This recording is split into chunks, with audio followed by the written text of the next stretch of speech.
Good evening student. आज हम लोग क्लास 12 चैप्टर नंबर 8 स्टार्ट करेंगे। इसके पहले अभी तक हमने क्लास 12 फिजिक्स के 7 चैप्टर कंप्लीट कर चुके हैं। ओके, तो प्रीवियस चैप्टर हमारा अल्टरनेटिंग करंट था, जिसका कॉन्सेप्ट आपको यहाँ पे लगाना पड़ेगा और प्रीवियस जितना भी पढ़ा है वो सब कुछ आपको यहाँ पे यूज करना पड़ेगा, तभी आपको इलेक्ट्रोमैग्नेटिक वेव समझ में आएगी। तो चैप्टर नंबर 8 हेडिंग लगाएंगे सभी लोग। चैप्टर नंबर 8 की शुरुआत करेंगे और चैप्टर का नाम है इलेक्ट्रोमैग्नेटिक वेव। ठीक है, इलेक्ट्रोमैग्नेटिक वेव, शांत हो जाओ। इलेक्ट्रोमैग्नेटिक वेव, इस चैप्टर के नाम में ही सब कुछ छिपा हुआ है। चैप्टर का नाम है इलेक्ट्रोमैग्नेटिक वेव। वर्ड इलेक्ट्रोमैग्नेटिक का मतलब है इलेक्ट्रिक और मैग्नेटिक। इलेक्ट्रिक और मैग्नेटिक फील्ड के कॉम्बिनेशन से ही इलेक्ट्रोमैग्नेटिक वेव प्रोड्यूस होगी। अब क्वेश्चन ये है, how to produce electric field and how to produce magnetic field.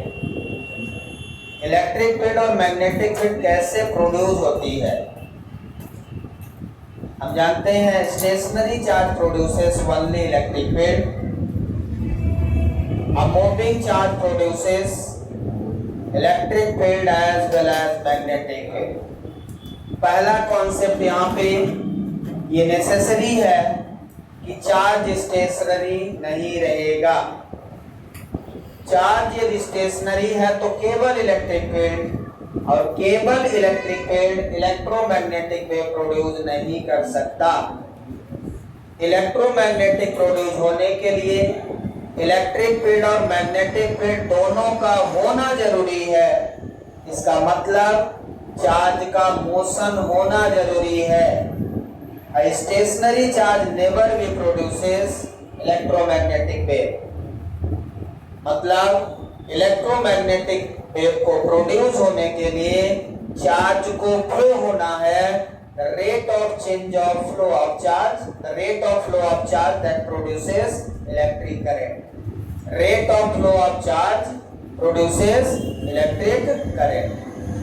और इलेक्ट्रिक करंट के कारण फैराडे ने कहा और अस्टेन ने कहा कि यदि किसी कंडक्टर में करंट फ्लो हो रही है तो उस कंडक्टर के चारों ओर मैग्नेटिक फील्ड प्रोड्यूस हो जाती है।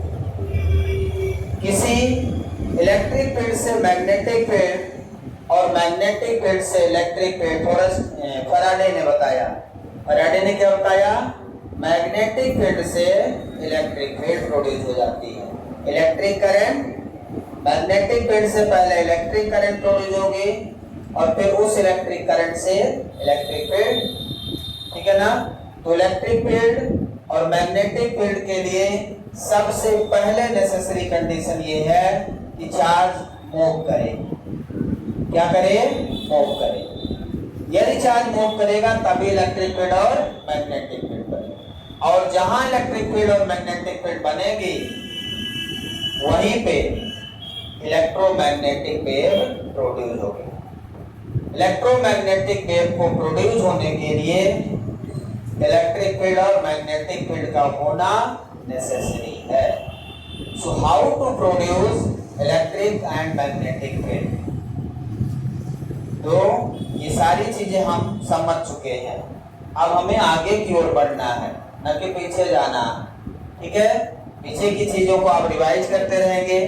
सबसे पहले हम यही समझने का प्रयास करेंगे कि हमारे पास यदि कोई एक कंडक्टर है, अब उस कंडक्टर में मैग्नेटिक फील्ड है। क्या है? Magnetic field.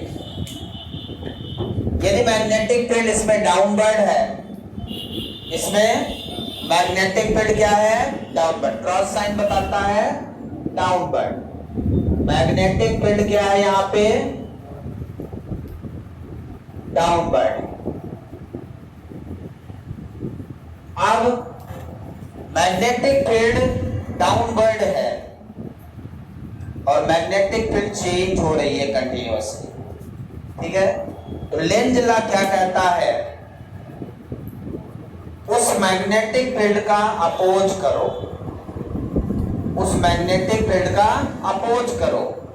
तो यदि मैग्नेटिक फील्ड हमारी डाउनवर्ड है तो वो लेंज लॉ क्या कहता है, उस डायरेक्शन में इंड्यूस करंट प्रोड्यूस होगी जिधर वो opposes its cause, opposes its cause, जिस कारण का अपोज करेगा, जिससे इंड्यूस होता है उसी कारण का अपोज करता है। मतलब इसमें करंट जो इलेक्ट्रिक करंट होगी वो बाहर की ओर होगी, इलेक्ट्रिक करंट किधर होगी, आउटवर्ड। मैग्नेटिक फील्ड यदि इनवर्ड है तो आउटवर्ड होगी क्या, इलेक्ट्रिक इंड्यूस करंट। क्या होगी, इलेक्ट्रिक इंड्यूस करंट। अब इलेक्ट्रिक फील्ड भी होगी इसमें, क्या होगी, इलेक्ट्रिक फील्ड। इलेक्ट्रिक फील्ड किसके कारण है, इसमें चार्ज होंगे इलेक्ट्रॉन्स। इसमें यदि करंट की डायरेक्शन आपसे कोई पूछे तो मैग्नेटिक फील्ड इनवर्ड है तो करंट किधर है, आउटवर्ड है।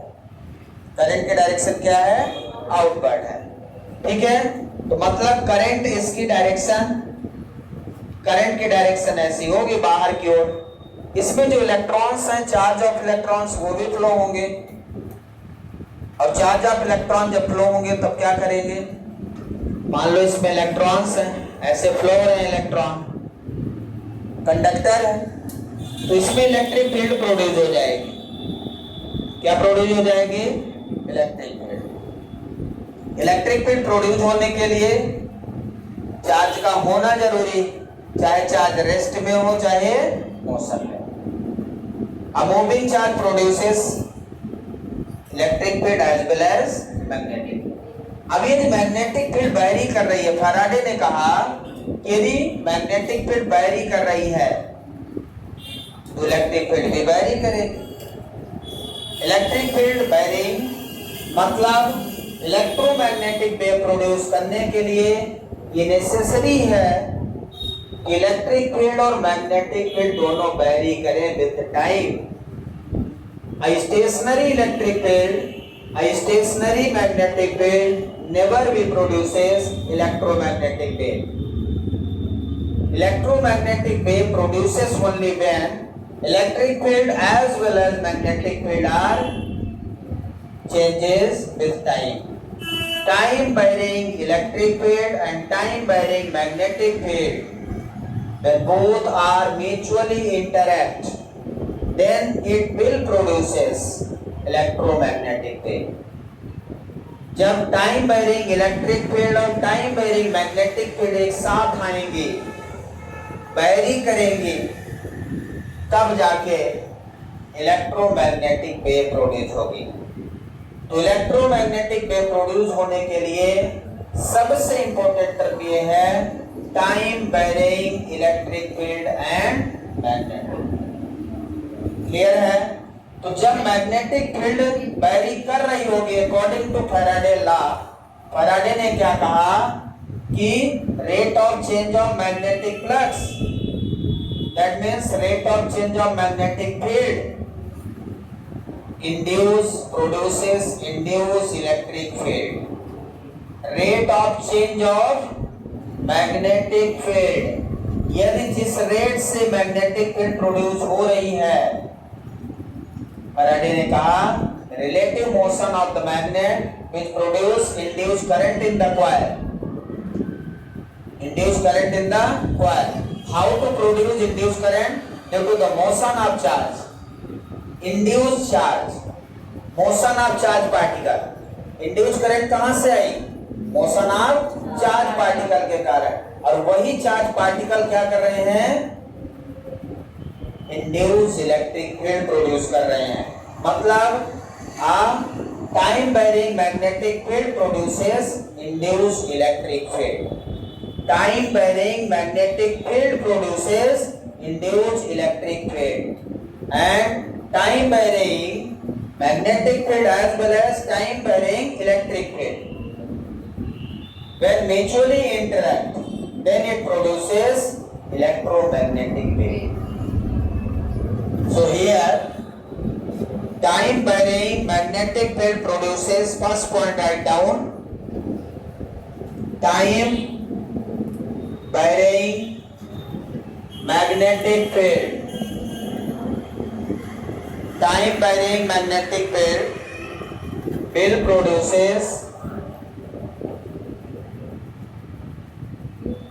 be produced induced electric field.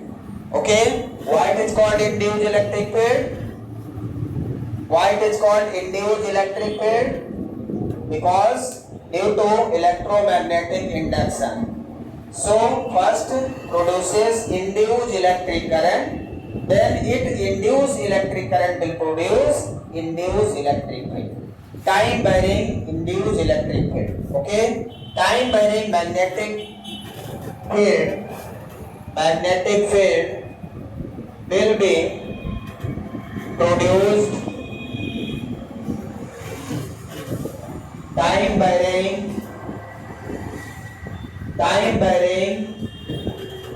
induced, नाम देंगे induced electric field.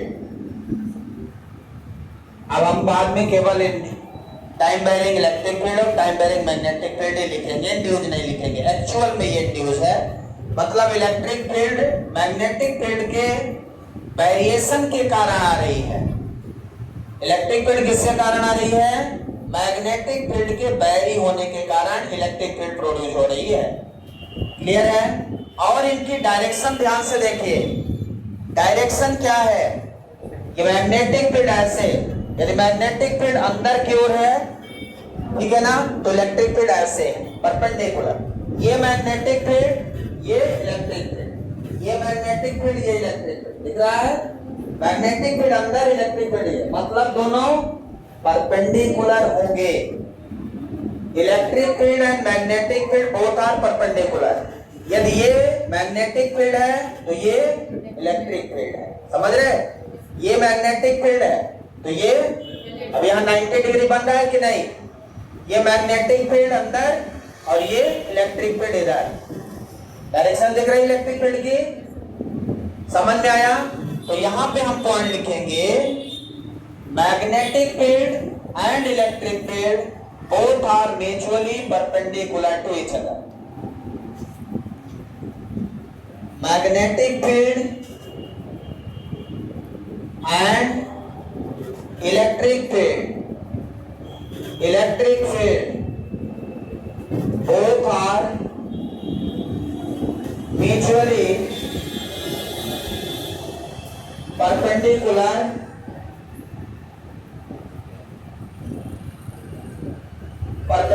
का मतलब परपेंडिकुलर का मतलब 90 डिग्री. परपेंडिकुलर मतलब 90 डिग्री टू ईच अदर. मतलब मैग्नेटिक फील्ड और इलेक्ट्रिक फील्ड हमेशा कितने डिग्री पे रहेंगी? 90. Mutually perpendicular to each other. Clear है? So a time varying magnetic field and time varying, पहले तो देखिए time varying magnetic field will produce time varying electric field. Okay, clear है? एक magnetic field, time varying magnetic field, time varying electric field produce करता है. ये according to Oersted है, according to Faraday है. Faraday's laws of electromagnetic induction पढ़ा है, ये उनके अकॉर्डिंग है.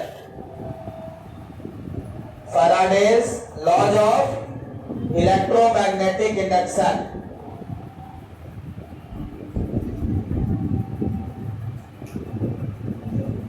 ये according to Faraday law of electromagnetic induction है. फैराडे ने बताया था कि एक change of rate of change of magnetic field electric field produce करता है.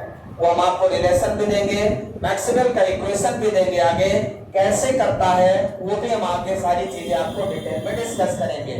पहले इतना ही समझना है. तो इलेक्ट्रिक फील्ड अब जहां मैग्नेटिक फील्ड होगी वहां इलेक्ट्रिक फील्ड होगी। टाइम वेरिंग मैग्नेटिक फील्ड होगी तो टाइम वेरिंग इलेक्ट्रिक फील्ड होगी। दोनों कैसे होंगे? एक दूसरे से 90 डिग्री के होंगे, म्यूचुअली परपेंडिकुलर होंगे। क्या क्या टाइम वेरिंग मैग्नेटिक फील्ड और time varying electric field electromagnetic wave produce करेगा। मैक्सवेल ने बताया है कि इलेक्ट्रोमैग्नेटिक वेव प्रोड्यूस होने के लिए मैग्नेटिक फील्ड और इलेक्ट्रिक फील्ड को टाइम के साथ वेरी करना जरूरी है। ठीक है, अब हम यहां पॉइंट लिखने जा रहे हैं। A time varying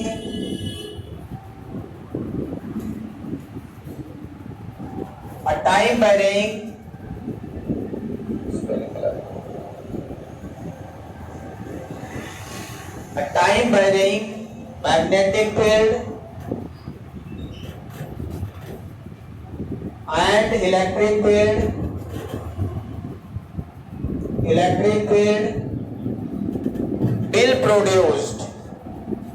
will be produced electromagnetic wave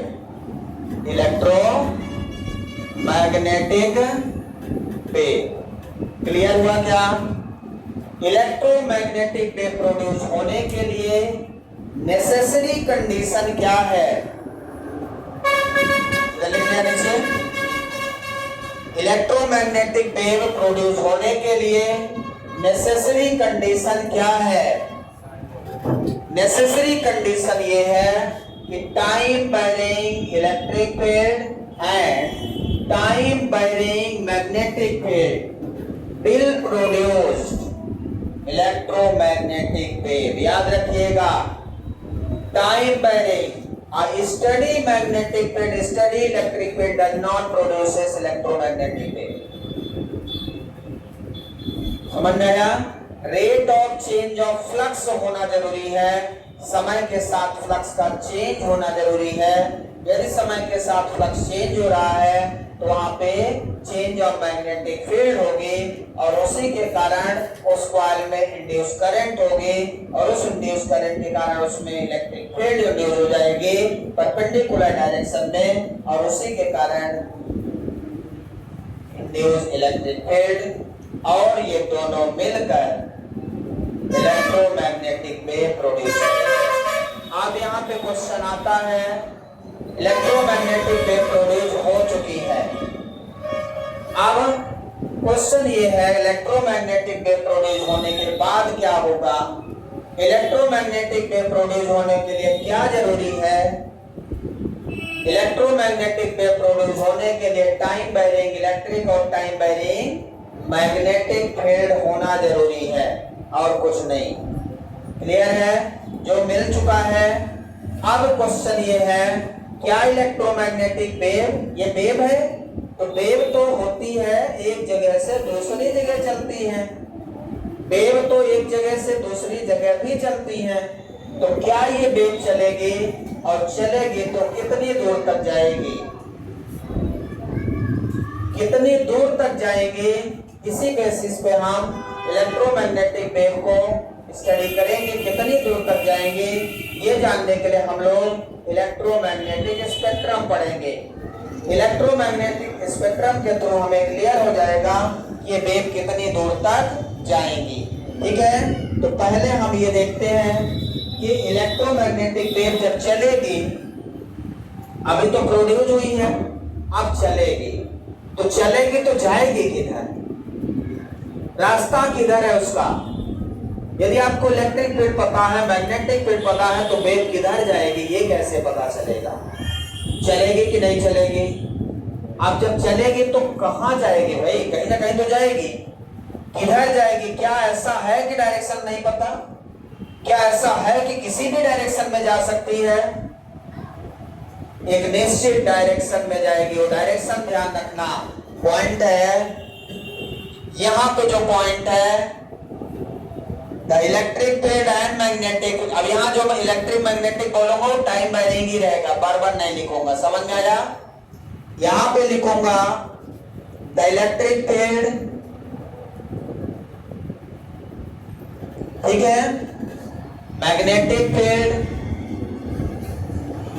and direction of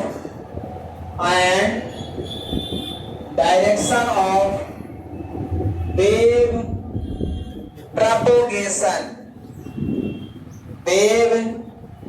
propagation electric field, magnetic field and direction of wave propagation are mutually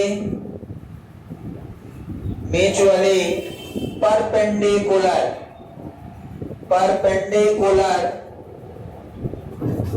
to each other. The electric field, magnetic field and direction of wave propagation.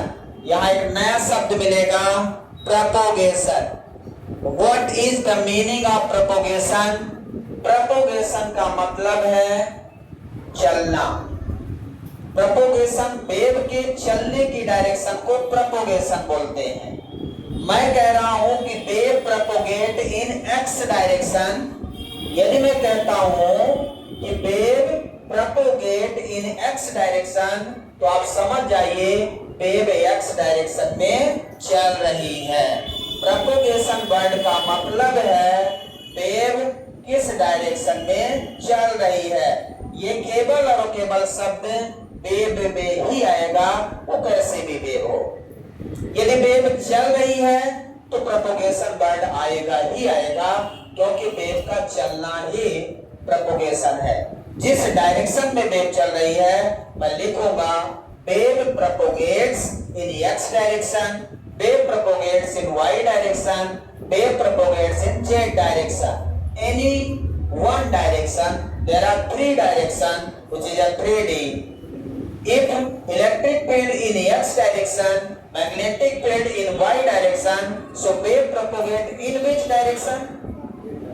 Z direction. So because of that, all these are mutually perpendicular to each other. If there are two directions to know, one direction is electric field as well as magnetic field and direction of wave propagation. यदि दो चीजें पता है, मैं कहता हूं कि wave x direction में प्रोड्यूस हो रही है, मैग्नेटिक फील्ड z में है, तो इलेक्ट्रिक फील्ड के डायरेक्शन बताओ। y बता दोगे? कई लोग क्वेश्चन ही नहीं समझ आ रहा है, सब पहुंच गया है, नहीं आता, अच्छी बात है। ठीक है, तो ये तीनों क्या रहेंगे? Mutually perpendicular to each other. Clear है? और इसमें प्रोड्यूस होने के लिए टाइम वेरिंग फील्ड कैसे प्रोड्यूस होगी, वो हम मैक्सवेल एक्सपेरिमेंट से अगले लेक्चर में डिस्कस करेंगे। अभी हम केवल थोड़ा सा बेसिक इलेक्ट्रोमैग्नेटिक वेव के बारे में समझ लेते हैं। बाकी इसका प्रोसेस पूरा कैसे होगा वो हम एक एक्सपेरिमेंट के माध्यम से समझेंगे। वो एक्सपेरिमेंट हम आपको कल डिस्कस करेंगे या परसों डिस्कस करेंगे, लेकिन आज अभी हम शुरुआत कर रहे हैं तो थोड़ा सा बेसिक जानना जरूरी होता है। क्लियर है? अब हम यहाँ पे हमारा ये पॉइंट क्लियर हो गया कि तीनों चीजें चलेंगी, इलेक्ट्रिक फील्ड भी चलेगी, मैग्नेटिक फील्ड भी चलेगी और वेव भी चलेगी। क्वेश्चन ये होता है कौन कितना दूर तक जाएगा, और जितना दूर तक जाएगा वेव उतनी दूर तक जाएगी। यदि मान लो मैग्नेटिक फील्ड 1 किलोमीटर जाती है और इलेक्ट्रिक फील्ड आधा किलोमीटर, तो वेव आधे में रहेगी, जहां पे दोनों रहेंगे। जहां से मैग्नेटिक रुक गई, इलेक्ट्रिक रुक गई, एक सिंगल फील्ड होगी तो वहां पे वेव नहीं होगी। समझ रहे बात को? तो ये दोनों जहां तक इलेक्ट्रिक फील्ड होगी, जहां तक मैग्नेटिक फील्ड होगी और वहीं तक वेव होगी। सबसे अच्छी बात यह है कि ये चार्ज से प्रोड्यूस होता है। अच्छी मजेदार बात है, किससे प्रोड्यूस होती है? वेरिंग चार्ज से, मूविंग चार्ज से, एक्सेलरेटिंग चार्ज से। लेकिन ये इलेक्ट्रोमैग्नेटिक वेव चार्ज फ्री होती हैं, चार्ज लेस होती हैं। और यदि इनमें चार्ज मतलब चार्ज के कारण प्रोड्यूस होती हैं, चार्ज लेस होती हैं।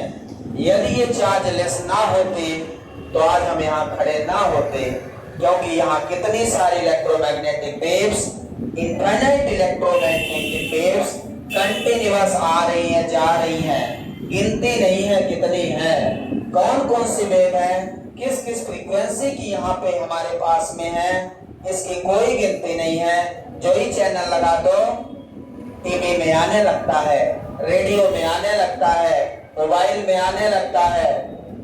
तो ये कहां से आता है?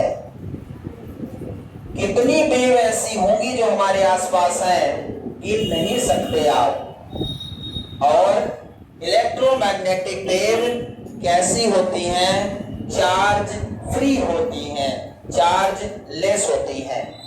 यहाँ पे हम पॉइंट लिखेंगे, इंपॉर्टेंट पॉइंट है, सारे इंपॉर्टेंट पॉइंट है।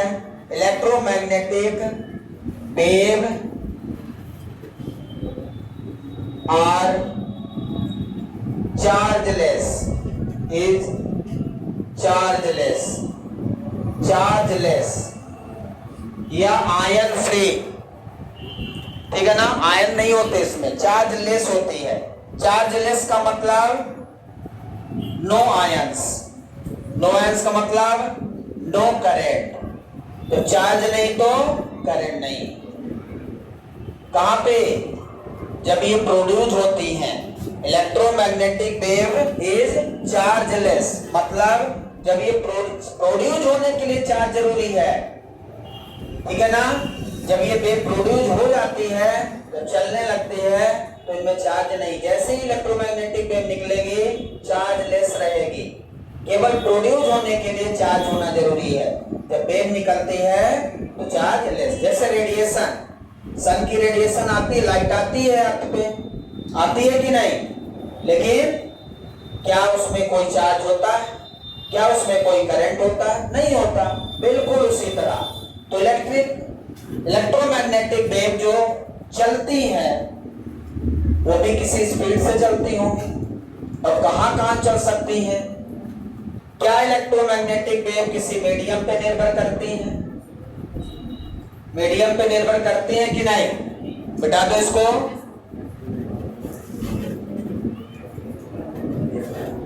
Electromagnetic wave does not depends on any medium, किसी भी मीडियम पे निर्भर नहीं करती। तो ये सब प्रॉपर्टी में आएगा। Electromagnetic wave, electromagnetic wave does not depend on medium, depends on medium.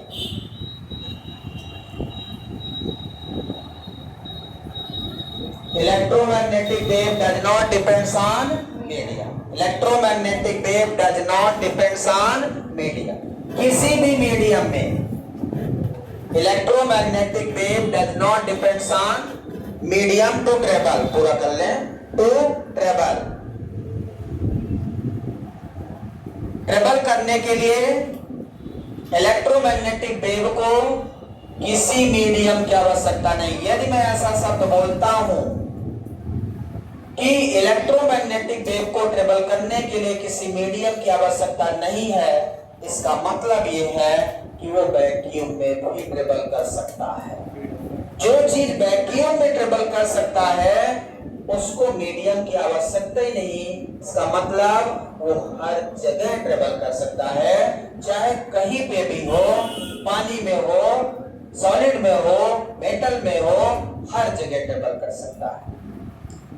Sound wave travel to required medium. Sound wave को ट्रेवल करने के लिए मीडियम की आवश्यकता होती है, वो वैक्यूम में ट्रेवल नहीं कर सकता। तो यही रीजन है इलेक्ट्रोमैग्नेटिक वेव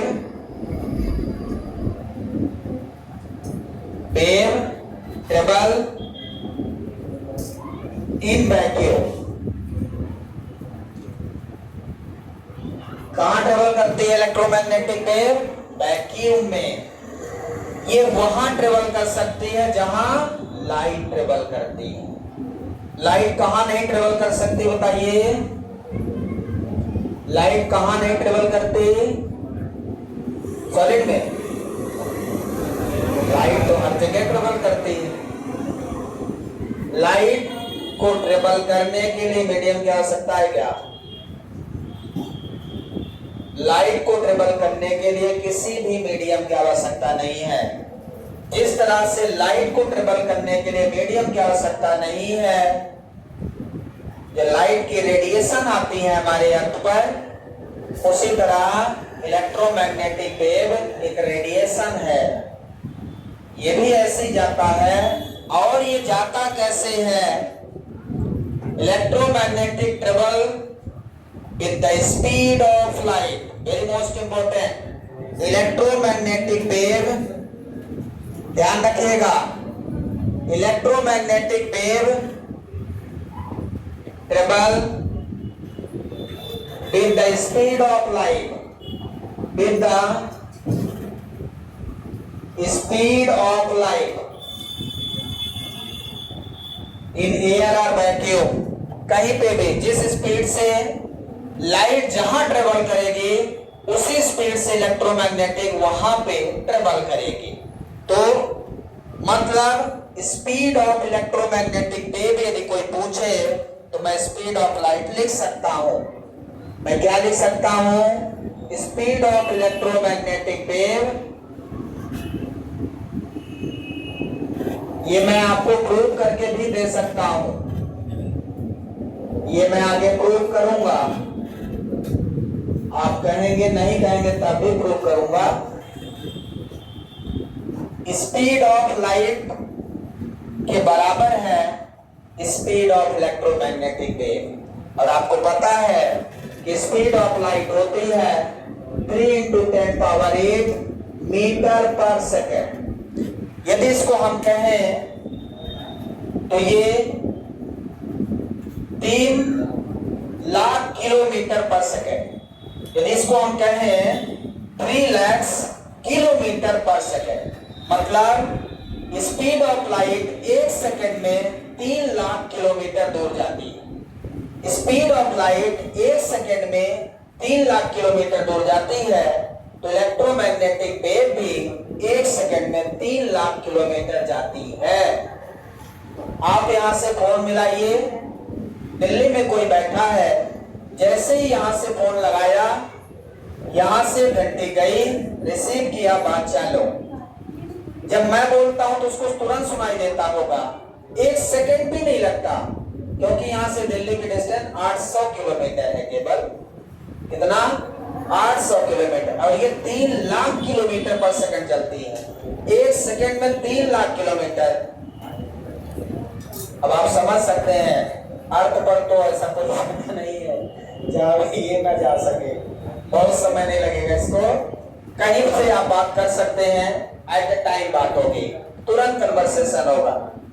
इतनी बड़ी बात, इतनी बड़ी चीज हमारे साइंटिस्ट ने डिस्कवर की है, हमें उनको सलाम करना चाहिए कि आपने जो काम किया है ये हमारे लिए बहुत बहुत गौरव की बात है।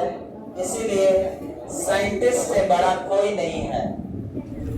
डॉक्टर को आप मानते हैं, हम तो साइंटिस्ट को मानते हैं। डॉक्टर अपनी जगह बड़ा है, साइंटिस्ट अपनी जगह बड़ा है। यदि कंपेयर नहीं कर सकते, both are not comparable to each other, ये कंपैरिजन नहीं किया जा सकता कि एक साइंटिस्ट ने अपनी पूरी जिंदगी खपा देता है किसी चीज को डिस्कवर करने में। हम तो उसे आसानी से पढ़ लेते हैं, लेकिन हम कभी सोचते नहीं कि उन्होंने कैसी कैसी मेहनत की होगी। इतनी आसानी से कोई चीज नहीं मिलता है, और वो भी थोड़ी दूर तक बात करने के लिए तो ठीक है, और 1 सेकंड में इतनी दूर हम बात कर लें, कैसे ये वेव ट्रेवल कर रही होंगी आप समझ सकते हैं। एक्सेलरेटिंग चार्ज पार्टिकल के कारण। कैसा चार्ज पार्टिकल होगा? यहाँ एक्सेलरेटिंग चार्ज पार्टिकल होगा, यूनिफॉर्म मोशन नहीं कर रहा होगा, एक्सेलरेटिंग होगा। यदि यूनिफॉर्म है तो वेरिएशन नहीं होगा टाइम के साथ, मतलब यहाँ पे एक्सेलरेटिंग चार्ज पार्टिकल प्रोड्यूस कर रहा है ये इलेक्ट्रोमैग्नेटिक वेव। क्लियर है? समझ में आ गया आपको? किस स्पीड से चलता है? ये स्पीड ऑफ लाइट से। और ये फार्मूला आगे हम आपको देंगे, ये formula C equal to under root mu naught epsilon naught आता है, 1 upon under root mu naught epsilon naught. Mu naught क्या है? Permeability of the medium, epsilon naught है permittivity of the medium. Electric field का है, ये magnetic field का है। इनकी वैल्यू जब रखते हैं, आपको पता है म्यू नॉट की वैल्यू, म्यू नॉट की वैल्यू और एप्सिलॉन नॉट की वैल्यू जब आप रखोगे, ये रिलेशन हम आपको प्रूव करके दिखा देंगे। म्यू नॉट की वैल्यू 4 पाई इंटू 10⁻⁷ होती है। यूनिट क्या होती है? टेस्ला मीटर पर एम्पियर। अलग अलग जगह पे अलग अलग होती है यूनिट, यूनिट कोई भी आप लिख सकते हैं। एप्सिलॉन नॉट की वैल्यू 8.854 10⁻12। यूनिट क्या होती है? कूलम स्क्वायर पर न्यूटन मीटर स्क्वायर। ये वैल्यू यदि मैं यहाँ पे रख दूंगा 4 पाई, पाई की वैल्यू 3.14, यदि आप रख दें 8.854 इंटू 10⁻12, इसको सॉल्व करेंगे तो यही आएगा स्पीड ऑफ लाइट। यही फार्मूला है जो साइंटिस्ट ने डिराइव किया था, और इसी फार्मूले से उन्होंने बताया है इलेक्ट्रोमैग्नेटिक वेव की स्पीड स्पीड ऑफ लाइट के बराबर होती है। समझ में आया क्या? लिख लिया इधर नीचे, कंप्लीटेड, ऊपर का लिख लीजिए। तो ये सारी चीजें आपको ढंग से याद रखना है। इसको इतना पढ़े कि कुछ भी क्वेश्चन आ जाए कंपटीशन में बन जाए। बोर्ड में तो 3 नंबर का आता है केवल, बोर्ड के लिए तो बहुत छोटा है, ये 3 दिन की क्लास में ये कंप्लीट हो जाता है। लेकिन आगे हमें जो पढ़ना है उसमें बहुत छोटी छोटी चीजें रहती हैं। अब हम आपको इलेक्ट्रोमैग्नेटिक वेव बना के दिखाने वाले हैं कि इलेक्ट्रोमैग्नेटिक वेव कैसे बनेगी। ठीक है, लिख लिया आपने, ये कंप्लीटेड, समझ में आ गया। इसको घर में एक बार सॉल्व करिएगा और फिर बताइए। पाई की वैल्यू 3.14 रख दीजिएगा या 22/7, तो यहाँ रख देंगे, सॉल्व कर लेंगे। अब हम बनाने जा रहे हैं इलेक्ट्रोमैग्नेटिक वेव। इलेक्ट्रोमैग्नेटिक वेव को हम एक्स वाई जेड एक्सिस में बनाने जा रहे हैं, एक्स वाई जेड। ओके, किसी एक एक्सिस में हम इलेक्ट्रिक फील्ड ले लें। हमने वाई एक्सिस में इलेक्ट्रिक फील्ड ले लिया और जेड एक्सिस में मैग्नेटिक फील्ड ले लेते हैं। जब हम किसी एक एक्सिस में इलेक्ट्रिक फील्ड बनाएंगे तो ध्यान से देखिए, ये हमने इलेक्ट्रिक फील्ड बनाया।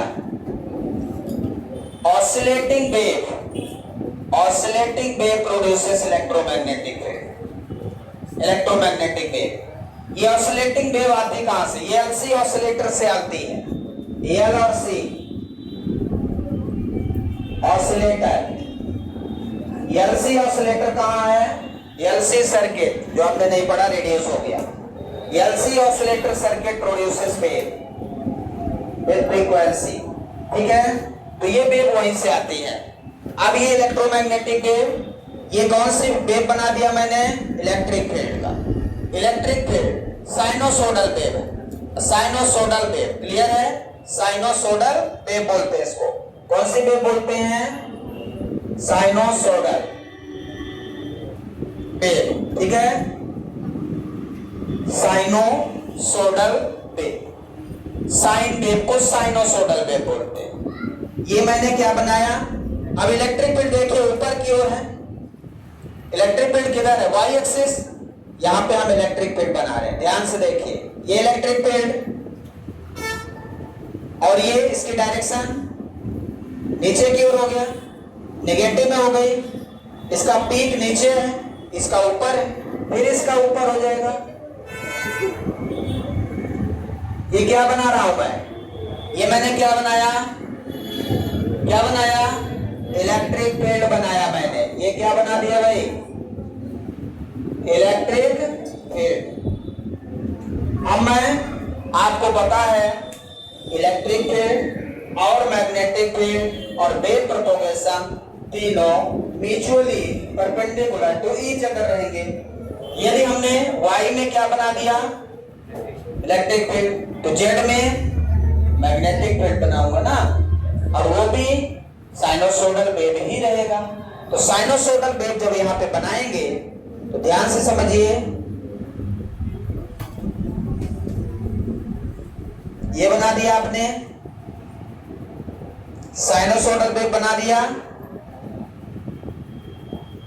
अब ये मैग्नेटिक फील्ड का वेव बनाया। मैग्नेटिक फील्ड का वेव ध्यान से देखें, ये हमने लाइन को वर्टिकल बनाया, तो इलेक्ट्रिक फील्ड, और वह मैग्नेटिक फील्ड किधर है, ये डायरेक्शन। ये डायरेक्शन का मतलब एक्चुअल में जब आप इसको देखेंगे ना 3D में, ये 3D थोड़ा सा समस्या खड़ी कर देता है, लगता है ये गलत पढ़ा रहे हैं। ये एक्स एक्सिस, ये वाई एक्सिस, ये जेड एक्सिस दिख रहा है, एक्स वाई जेड तीनों आपस में 90 बना रहे हैं क्या, एक्स और ये जेड 90, वाई और जेड 90, एक्स और वाई 90। बात समझ में आ रही? यदि हमने यहाँ पे एक्स बना दिया तो यहाँ पे वाई बनाएंगे, वेव इधर जाएगी, जाएगी कि नहीं? आप ध्यान से देखें, जब ये वेव मैंने बनाया, ये वाई एक्सिस है, जेड एक्सिस है, तो हम जब इसको, ये लाइन हमने इलेक्ट्रिक फील्ड की बनाया, तो ये लाइन पैरेलल टू मैग्नेटिक, ये इसके पैरेलल बनाना, इसके पैरेलल बनाना, समझ रहे? तो ये पॉइंट ऐसे बनेगा, यहां पे ये लाइन ऐसे बनाए, ये ऐसे बना दिया, ये ऐसे बना दिया, दिख रहा है? ये पैरेलल टू जेड एक्सिस दिख रहा है। ऐसे यहाँ पे डायरेक्शन रिवर्स हो जाएगी, लेकिन पैरेलल टू जेड एक्सिस रहेगा। डायरेक्शन रिवर्स हो गई लेकिन पैरेलल टू जेड एक्सिस। ऐसे यहाँ पे फिर से ये अल्टरनेट ऐसे ही बनेगा, मतलब यहाँ पे 90 डिग्री, ये यहाँ पे 90 डिग्री बनेगा। ये ऐसे है, ये ऐसे है, ध्यान दीजिए, ये ऐसे है और ये ऐसे है, ये 90 डिग्री पे है। ये नीचे जो हमने बनाया, ये वाला, ये और ये अल्टरनेट, ये magnetic field, magnetic field vector B. और ये क्या है, इधर ये क्या जा रहा है, ये क्या जा रहा है, इलेक्ट्रोमैग्नेटिक वेव। इलेक्ट्रोमैग्नेटिक वेव एक एनर्जी ट्रांसफर करता है, एनर्जी। ये जो आगे की ओर जाता है ना, ये इलेक्ट्रिक फील्ड मैग्नेटिक फील्ड की एनर्जी है। What is the total energy of electromagnetic wave? Total energy of electromagnetic wave is the sum of electric field energy plus magnetic field energy. So which is equal to, अभी आगे बताते हैं, ये है direction of wave propagation, wave propagation. So what is the direction of wave propagation? Positive X direction. ये कौन सी direction में है? पॉजिटिव एक्स डायरेक्शन में. आपसे कोई पूछे कि wave propagate in which direction? Positive X direction. Wave propagate in which direction? Positive X direction. Clear है? समझ आया? जल्दी बना लीजिए. इसके बाद इलेक्ट्रोमैग्नेटिक वेव कैसे, इलेक्ट्रोमैग्नेटिक वेव एक्चुअल में है क्या? एनर्जी है. ये एनर्जी है जो आगे की ओर बढ़ रही है. द एनर्जी ऑफ इलेक्ट्रो, यहां पॉइंट लिख रहा हूं, ध्यान से देखिए. The energy of electromagnetic wave produce, the energy of electromagnetic wave transfer from one place to one place to other place, other place. Energy of electromagnetic wave एक जगह से दूसरी जगह ट्रांसफर होती है, तो नेट एनर्जी कितनी होती है, इधर लिख लिया है, पूरा डायग्राम बना लिया है। तो जो एनर्जी है वो कितनी है, एनर्जी डेंसिटी के नाम से जानी जाती है। तो नेट एनर्जी कितनी है, नेट एनर्जी कितनी होगी, net energy equal to energy of electric field, कितनी, energy of electric field plus energy of magnetic field, दोनों फील्ड की एनर्जी को प्लस कर दो, ठीक है। एनर्जी ऑफ मैग्नेटिक फील्ड, दोनों की एनर्जी को प्लस कर दो, तो total energy equal to electric field की energy half epsilon naught E square, ये टोटल इसको कर लेंगे, ये ई एनर्जी है ना, ये ई इलेक्ट्रिक फील्ड है, half epsilon E square is the energy of electric field plus half b square by epsilon है, b square by mu naught, so this is the energy of magnetic field, half epsilon naught e square plus half b square by mu naught, ये है energy, ये क्या है, energy of क्या, electromagnetic wave, total energy, ठीक है ना। एक रिलेशन होता है यहाँ पे C equal to E by B, C equal to electric field और मैग्नेटिक फील्ड का रेशियो स्पीड ऑफ लाइट के बराबर होता है। ये वैल्यू आप यहाँ पे रख दें, B इक्वल टू क्या आ जाएगा, B equal to E by C, ये वैल्यू आप यहाँ पे पुट कर सकते हैं, तो आपका एनर्जी टोटल कितना हो जाएगा, half epsilon E square plus B की जगह ई बाई सी का square 1/2 mu naught, 1/2 mu naught. तो इससे हम ई स्क्वायर कॉमन ले लें, 1/2 ई स्क्वायर बचेगा एप्सिलॉन नॉट प्लस 1/म्यू नॉट, ठीक है। ये भी एक फार्मूला हो गया। मेन आप इसी को याद रखेंगे पर्याप्त है, ठीक है ना। बाकी वो रिलेशन आगे जैसा आप चाहेंगे वैसा बन जाएगा। 5 मिनट और लगेगा अभी, समझ गया ना, यहां तक क्लियर है। इक्वेशन लिख ले आपने एनर्जी का, आराम से लिखिए। कहाँ, direction of wave propagation, wave propagation, और यहाँ positive X direction. Epsilon naught plus 1 mu naught C naught, C square भी होगा ना, म्यू नॉट सी स्क्वायर, हाँ ये सी स्क्वायर बचा यहाँ, ठीक है, क्लियर है। अब आगे बढ़ते हैं, equation of electromagnetic wave, equation कर दें तो पूरा हो जाएगा, ठीक है। बता दें, जल्दी करिए, इतना टाइम कहाँ है।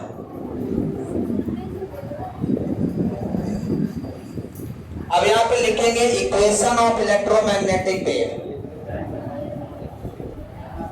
Equation of electromagnetic wave.